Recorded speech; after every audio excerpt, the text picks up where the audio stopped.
Salam, hər vaxtınız xeyir olsun. Bu günləri məhlullardan elektrik cərəyanı keçməsinə baxacağıq. Əlimdə bu təcrübəni aparmaq üçün saf su, duz, natrium xlordur, evdə işlətdiyimiz duzdur. Bir də elektrik mühərriki, bir də közərmə lampasından istifadə edirik cərəyanın yaranıb-yaranmamasına baxmaq üçün. Normalda demişik ki, saf su elektrik cərəyanı keçirmir. Çünki elektrik cərəyanı keçməsi üçün mütləq yüklü zərrəciklər olmalıdır və saf suyun daxilində yüklü zərrəcik yoxdur.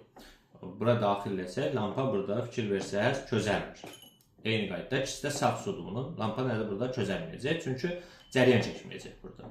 İndi bu sunun içinə duz əlavə eləsək, bura mən duzu əlavə eləyəndə duz dissosiasiya eləyir. Dissosiasiya natrium müsbət, xlor mənfi ionlarına parçalanmalıdır burada. Yəni müsbət mənfi ionlara parçalanır.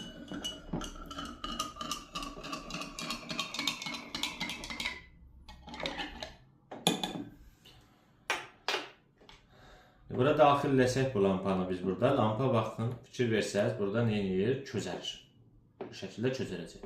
Hətta lampanın parlaqlığını artırmaq üçün bura əlavə duz əlavə eləyərik. Duzu bura əlavə eləyəndə yüklü zərrəciklərin sayını artırırıq.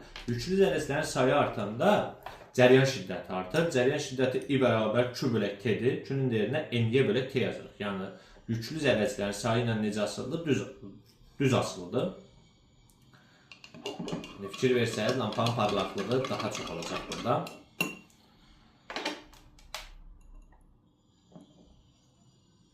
Bu şəkildə parlaqlıq artır. Saf suya daxil eləsəm yenidən mən buna, elektrik cərəyanı nədir? Keçməyəcək burada. Fikir verin, elektrik cərəyanı nədir? Keçməyəcək. Amma duzlu suya daxil eləyəndə lampamız nə edəcək? Közərəcəkdir. Bu təcrübəni sizin evdə aparmağınız məsləhətli deyil. Çünki burada xlor qazı çıxır və o zəhərli qazdır.